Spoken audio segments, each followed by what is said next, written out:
Good morning, church. I love that response. I got to tell you something else that I just love. I had to run out to my car before sermon time, and this morning, I guess because of all the beautiful weather, somebody had opened the back doors to the sanctuary, the glass doors, and when I came walking back in, we were singing, Blessed Be Your Name. And as I came back from the parking lot and approached the glass doors, the sound of singing and the worship was just exploding into the courtyard. And I just stood there for a minute and took it in, and I thought, how wonderful is that? Just a little microcosm of the church in terms of the sound of worship going out to the world, not staying within these walls, but the sound of worship going out to the world and people outside of these walls hearing it. Isn't that what we need to be about at the Innocent Church of Christ? Through our lives, through our daily interaction with the world, we have those little signs out in the parking lot. You are now entering the mission field. Anybody take note of those as you're driving out? Yeah, I love those signs that somebody put up a while back. And it truly is true that this is what we're about. The mission of this church is to go into the world and preach the gospel, to bring people to Jesus. Just one more person brought to the Lord. Next Sunday, you're going to have the opportunity to bring a friend to the church. You have an opportunity to bring a friend, but we make a special to do next Sunday about Friends Day. So take full advantage of that and think about right now who you may want to reach out to and bring to church with you next Sunday. It's great that we have a meal afterwards, but I'm excited that we have opportunity to let that message, those words, get out to the world and make a difference. Friends Day next Sunday. Before we begin our part 2 of our Marriage Matters series, like we did last week, I want to take an opportunity to show a godly wisdom-filled video from some of our wise members of this church as it relates to the topic of marriage. Can you go ahead and roll that tape? In a marriage, there are 2 very important words to learn as a husband. Stop slouching. You need to sit up straight. Yes, dear. We met in 7th grade and spelled baby. She didn't want anything to do with me. We met in May of 1969 at a dance. Don't tell people that. Yes, dear. He gets in there and he does most of the cleaning after dinner because I do the meals and then he does the cleaning up afterwards, so really appreciate that. I think if anything, it would be look out for your spouse more than you look out for yourself. If Teresa needs something, I know it. She doesn't have to tell me. I know she needs something. It doesn't, and I'm not talking like clothes or anything like that. I'm talking about she needs care. If she needs to be understood with something, sometimes I just need to shut up and listen because she doesn't necessarily need me to fix something. Sometimes she just needs me to hear what's going on. A lot of the times people argue about things that aren't worth arguing about.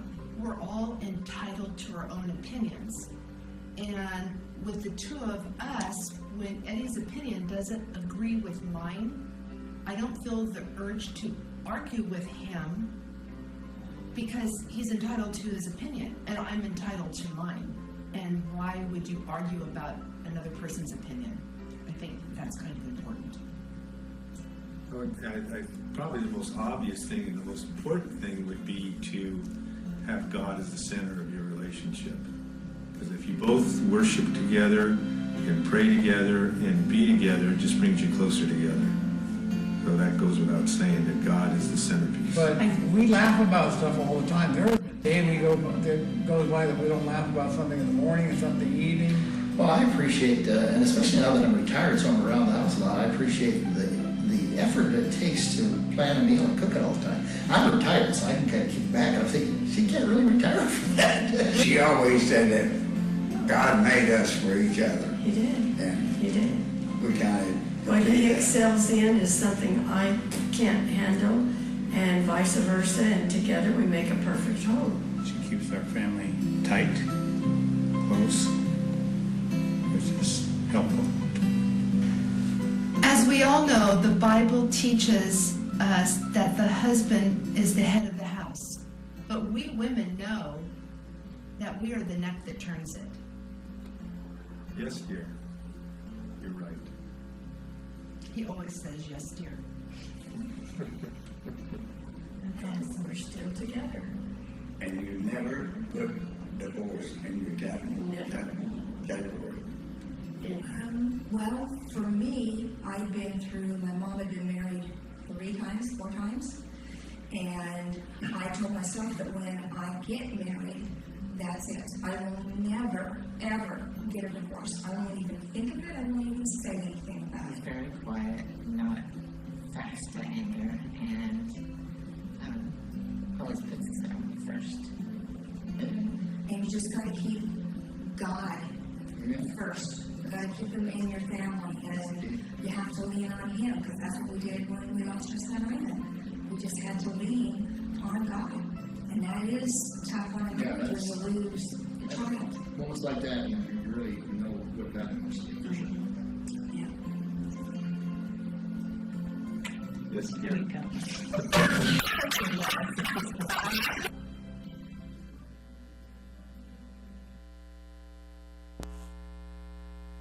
was going to say something like get a room or something like that, but that might be a little too tacky. Thank you for the wisdom from our senior people in the church that have been married for many years. You can give them a round of applause.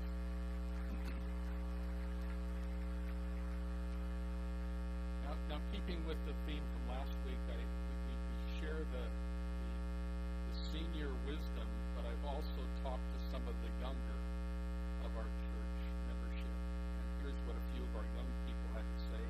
I asked one young person, I said, what is the right age to get married? This young person said, 23 is the best age because you know the person completely by then.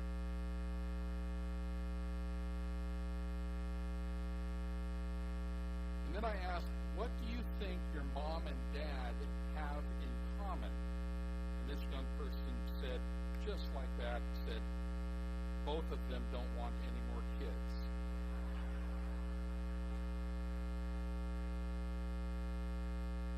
So there's the young and the old wisdom that's shared. So this is part 2 of our Marriage Matters series. And I want to start by making a statement that we live in a very disposable world. I brought with me some stuff. This is a disposable bag. And in this disposable bag, there are some dirty Kleenex. Here's a diaper. Yep. I think this is compliments of Miles Rodriguez. Okay. Diaper right there. We have in here a aluminum tuna can. We have in here, oh my goodness, I'm not sure I want to put my hand in here, but this is like a paper towel that was wiping up. It's like blood, but I think it's ketchup. Okay. And we have in here another Miles Rodriguez dirty diaper. Okay. And somewhere in here, there's some more dirty Kleenex in here. And then here is an old apple core. I'll just put that right there. So this is all stuff that I brought with me this morning and collected from different places. And I'm going to put all this stuff kind of back in this bag.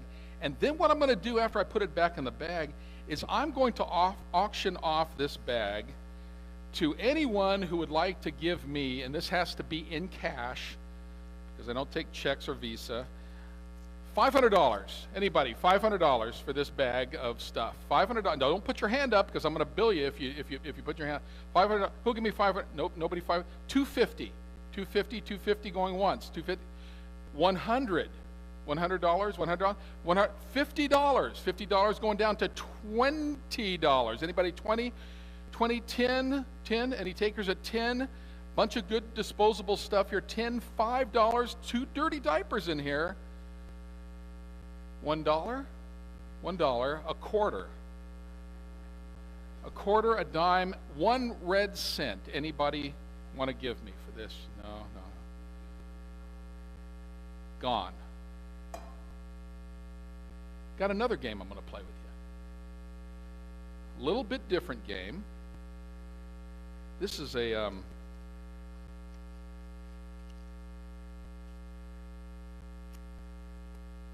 match, but this is a $20 bill. And in 15 seconds, I'm going to burn this $20 bill unless somebody saves it. 14, 13, 12, 11. That guy got $20 from me last time. I remember that. He does well on these experiments. You don't have to train Curtis Ostlund. Folks, what just happened? Value. We learned something about value. Value is determined by what you are willing to give up. Write that down someplace. If you don't have an outline, write that down in the margin of your Bible. That value is determined by what you are willing to give up. The perceived value of this bag could not even get a quarter out of the entire church membership of the Anderson Church of Christ, because you did not perceive one bit of value in this bag. You considered it all disposable. Zero value. And that's what we do with things that we consider of little to no value, is we dispose of them.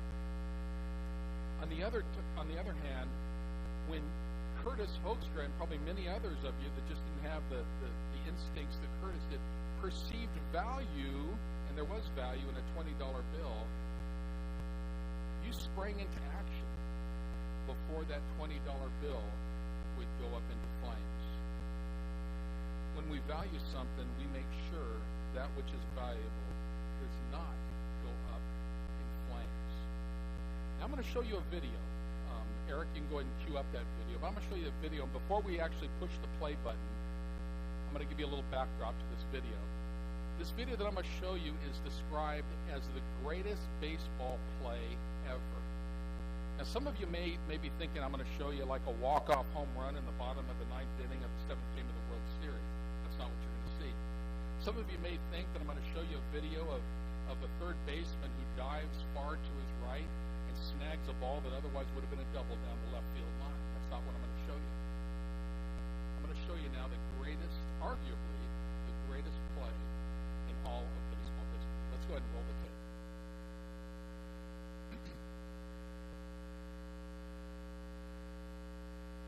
What you're seeing are two people. Thank you, Mark.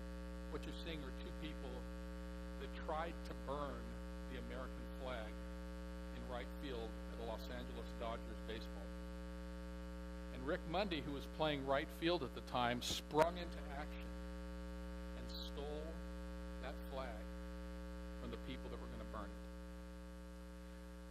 The scoreboard said, "Rick Mundy, you made a great play." The crowd, without being cued at all, stood in unison and gave a standing ovation and then sang, "God Bless America." Rick Mundy could have stood in right field and watched the American flag be burned if he didn't see any value in it. But Rick Mundy sprung into action because he saw value in what that flag stands for. Church, marriage should always be held up as extremely, extremely valuable, and never to be seen as disposable, something that can be just wadded up and thrown to the curb, because God made it valuable. It isn't because your wife is so hot and you got it so much together. It's because God made your marriage valuable.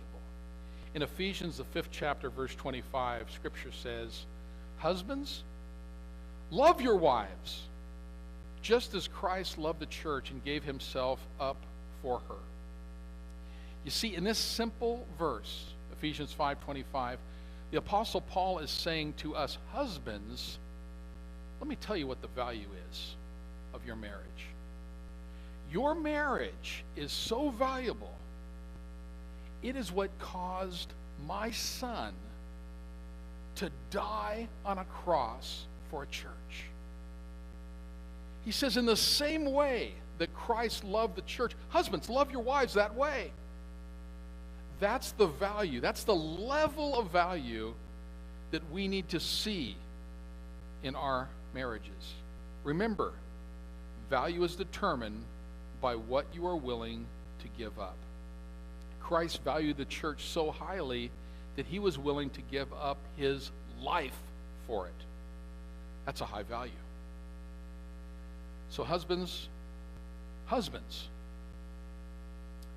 what value do you place on your marriage this morning?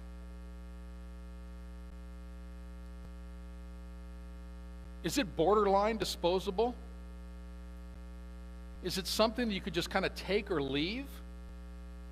Or is it something that is such supreme value that you would die for it? That's Ephesians 5:25. I encourage you to view your marriage through the eyes of the creator of your marriage and value it highly. And so I ask myself, why isn't it that all marriages, just don't value their marriage that high? And here's at least part of the answer that I want to give you this morning. I think Satan does a pretty masterful job at trying to blind us to the value of our marriages. He works really hard to cause us to not see the true value. It reminds me of a story I read recently about a man who loved to visit different garage sales. And he came upon this one garage sale and he saw a painting. And he hated the painting, but he loved the frame that was around this painting. It was an old frame. And so he asked, how much do you want for the painting? And the person that was running the garage sale says, make me an offer. And so he gave a ridiculously low price. He said, I'll give you $4, but he was thinking, I'm going to give you $4 for the frame, because I think that frame's worth something. And so he reached agreement with the seller, and he took home the old frame and the ugly painting, took it home, and the first thing he did when he got home was he removed the back, and he took out that ugly painting, and when he did, the wood frame was so old that it just disintegrated. And when it did, the person that bought the frame was standing there and thinking, boy, I just wasted a good $4. Was feeling a little bit cheated.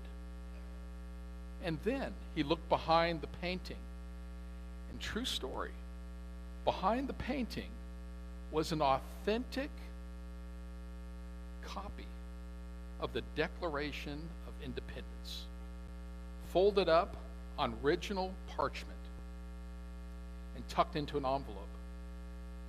The person who bought the frame took it to an appraiser and said, is this really what I think it is?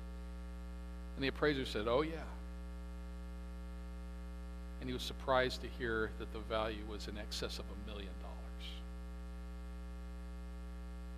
How many people walked by that same opportunity blinded to the fact that there was an extreme value hidden in the back of that painting? I think that can sometimes happen in our marriages. I think Satan can sometimes work so hard at distracting us and confusing us and causing us to put the emphasis on the wrong things, to where all we see is the surface. And all we see is the ugly side, or the things that are lacking, or the things that are troubling, or the things that are a little bit frustrating. And all we see is the dilapidated frame and maybe the painting that we're just not all too enamored with. And we leave out what is truly valuable.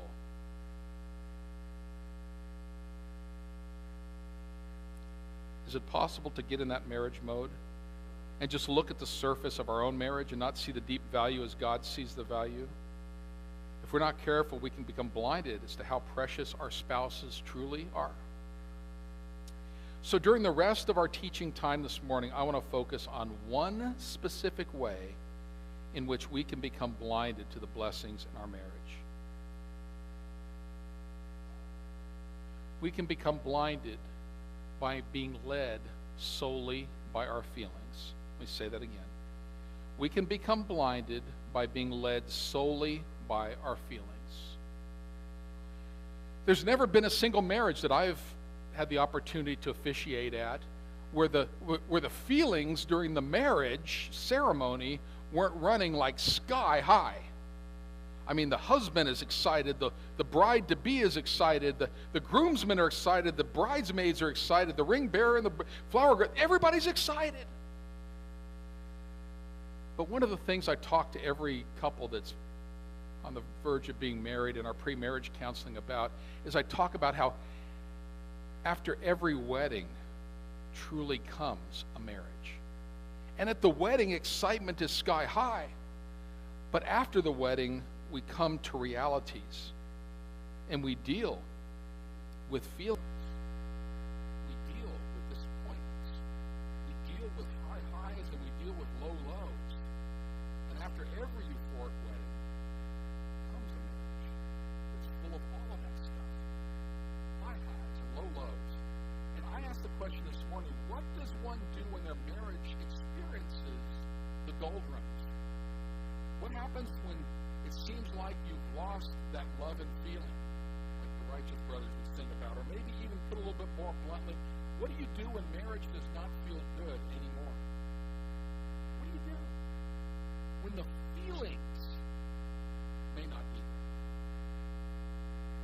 Well, I want to talk about that a little this morning, because the first thing I want you to know, church, is that out of all of God's creation, elephants, dogs, cats, mosquitoes, ants, the whole creation, the non-human creation, every one of those elements in the creation that God made has to respond to strong feelings. Humans are the only part of creation that has the God-given ability to not act according to strong feelings. Did you know that? I learned that the hard way when I was probably about second grade. I remember being out in the garage with my dad. My dad was toying around the garage doing some repairs in the car, and I was just kind of doing what I did. I just kind of moseying around at Dad's feet, you know. And my dog, Wags, who was a big German Shepherd, was eating out of his bowl.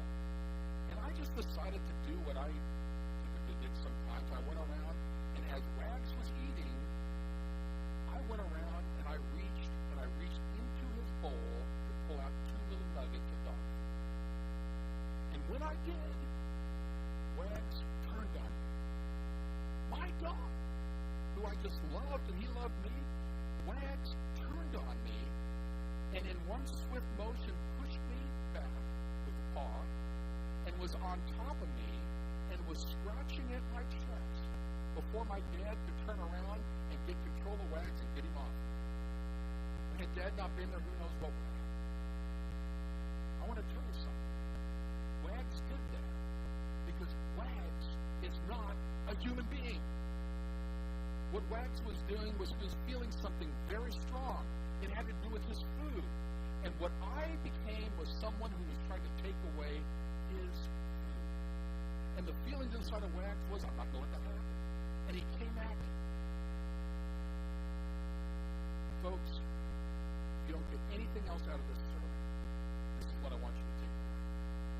As godly people, as spirit-filled people, you do not have to act according to how you feel. Let me say that one more time. As a matter of fact, let me get you to say this with me. Here's what I want you to say with me. I do not have to act according to how I feel. Say that with me. I do not have to act according to how I feel. Boy, if you could get that straight on as a new husband or a new wife, you are going to avoid all kinds of issues in your life, marital issues. I've had people who I've talked to about this say, yeah, but Phil, I feel it. I feel bad right now, so I don't want to talk to him, or I don't like her right now, so I'm not going to talk to her, and she treated me bad, so I'm going to treat her bad. You know, and it's a back and forth thing. And I say to people all the time, you know what, just because you feel it doesn't mean you have to act it. And you know what sometimes I hear? If I don't, doesn't that make me a hypocrite? Feeling something and not acting that way? And what I want to tell you is, no, it doesn't. It makes you a godly follower of Jesus Christ. You don't have to act according to how you feel. And we know this at certain levels. Moms know this. Because moms, when you have little babies, and dads have little babies, you know, and they're in the cradle at night, and all of a sudden it's 3 o'clock in the morning, and all of a sudden they wake up and you know, and it's like, did you go get milk? And somebody gets up out of bed and they go wandering down the hallway, you know, and their eyes can't even focus, they're so tired. Maybe they've already been up 3 times, but they get up and they go against their feelings because they love that baby. That's not hypocritical.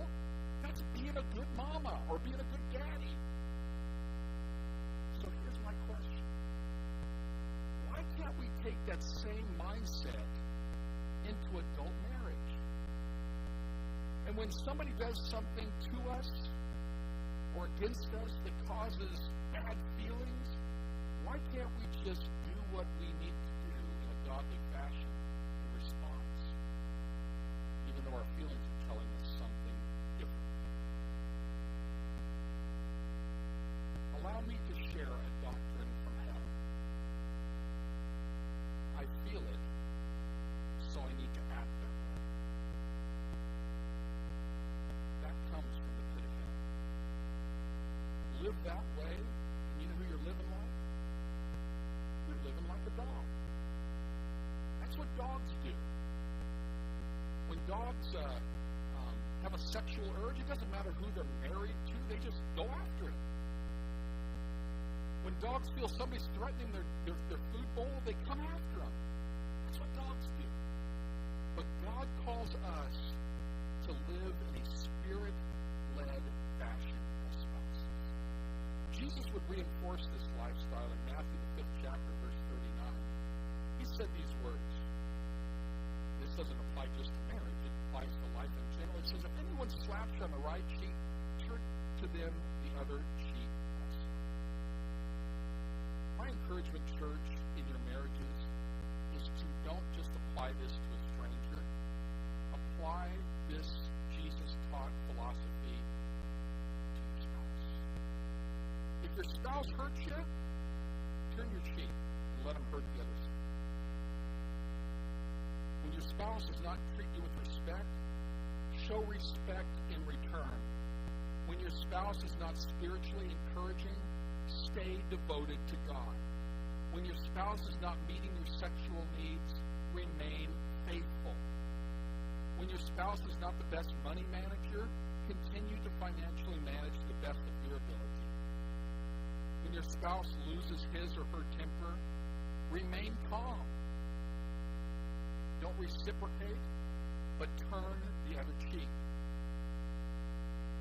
Because you see, if you're responding to your spouse in a godly fashion, only when your spouse is treating you in a godly fashion, you are not being a godly spouse. But if you're consistently responding to your spouse in a godly fashion, regardless of their behavior or lack of godly behavior, you're fulfilling your role as a godly spouse.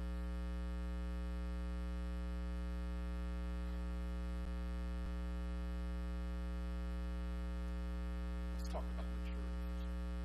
How many people consider themselves mature? You know, that's a trick question, isn't it? The world has a real weird view of maturity. You know, one of the things that is a real bother to me is the movie industry. You know, has these grades for movies: G, PG, PG-13, R, TVMA. I don't know what goes on past that. But occasionally you'll see codes underneath those descriptors, and they'll say for mature audiences only. I want to tell you something. First of all, maturity has nothing to do with your age. I've known more mature 16-year-olds than some of the 65-year-olds that I've known. I'm talking godly, spiritually mature people. Secondly, maturity has nothing to do with looking at a bunch of crud that you're going to be ready to watch and pretend like you're viewing on TV or the movies. Maturity, here's a good definition for maturity. Maturity is doing the right thing in spite of how you feel. Maturity is doing the right thing in spite of how you feel. If you want to be considered a mature husband, or if you want to be considered a mature wife, then make a practice out of doing the right thing even when he or she is a knucklehead. That's a sign of immaturity. And there's people that are 16 or 26 years old that can do that masterfully, and there are people that are 75 years old that haven't learned that story. How mature are you? Maturity has everything to do with how you respond when your feelings don't go well. In Luke, the 22nd chapter, verse 42, Jesus was in the garden, and he was preparing to go to the cross for our salvation, for the redeeming of mankind. And he was not looking forward. He was not looking forward to the shame. He was not looking forward to the physical persecution. He was not looking forward to having thorns pressed into his head and nails rammed into his wrists and into his feet. He was not looking forward to having a spear in his side.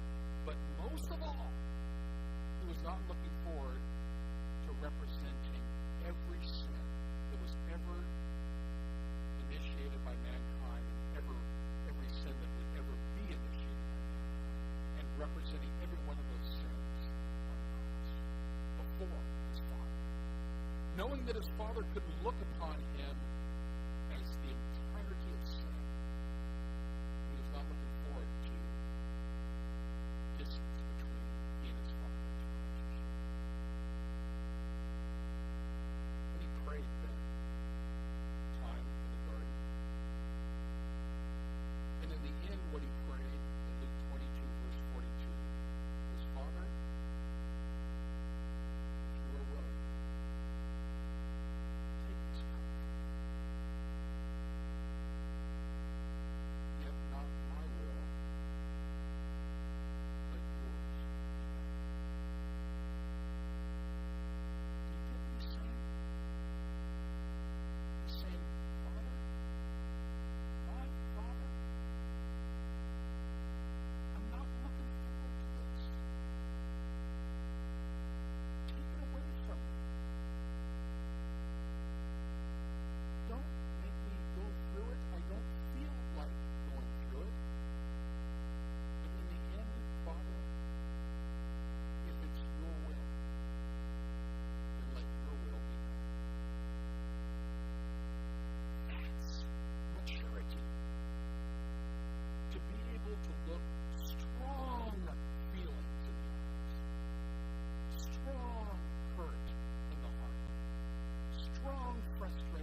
all love I can muster.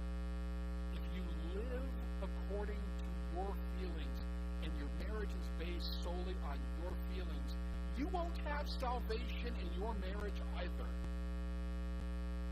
It won't happen. It's when we get outside of those feelings where blessing really comes from. Every car that I've ever driven was equipped with two standard features. Every car that I've ever driven has had a rear view mirror and a windshield. And that standard little small rear view mirror that sits right up here usually comes as standard equipment to help me be aware of what is present behind. But the much, much larger windshield also came as standard equipment and helps me identify what lies ahead as I'm driving. That's the purpose of the windshield.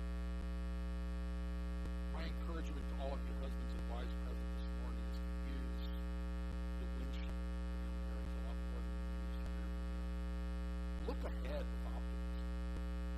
And don't drive your marriage through the use of your rear view mirror. I've tried to drive with my rear view mirror backing up. I remember as a kid even trying to go fast by using just the rear view mirror, and I'm going to tell you, I messed some stuff up.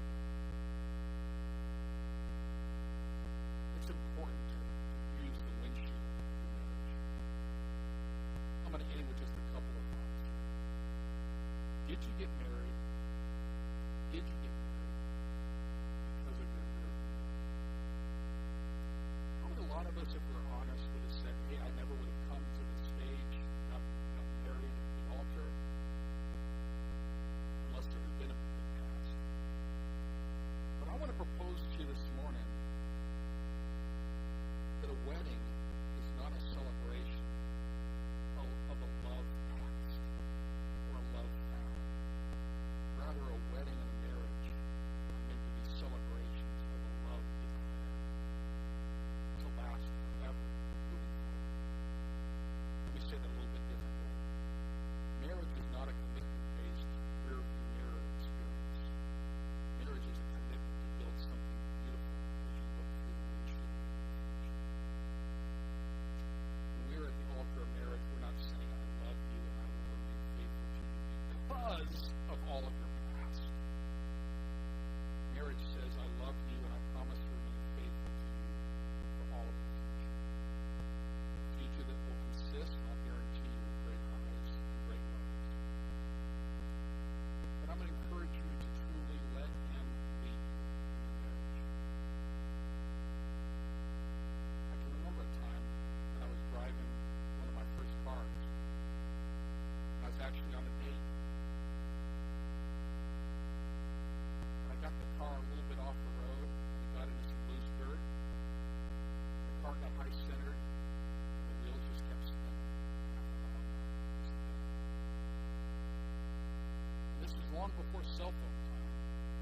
And so I told my date to stay in the car, and I was going to walk down to the next house and make a phone call. So I did. I got my dad on the phone. And I told my dad what had gone on, and my dad said, I'll meet you out there pretty soon. So my dad drove up, pretty embarrassed. I was on a date. My dad pulls up, and I'm sitting in the driver's seat, and my date's sitting in the passenger seat. He walks up to the car. Here's what he says. Scoot over.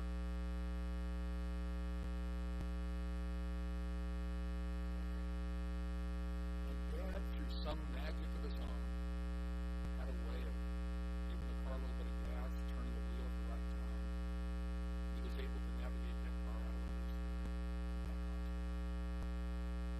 And I thought about that story sometimes, and I thought, you know what, sometimes the real solution in our marriages is just to learn to scoot over. If need be, get in the back seat and let Jesus take the wheel. Let Him take control. Let Him call the shots. Let Him adjust the attitude. Let Him maneuver for you. And let go. I'm going to ask everybody, if you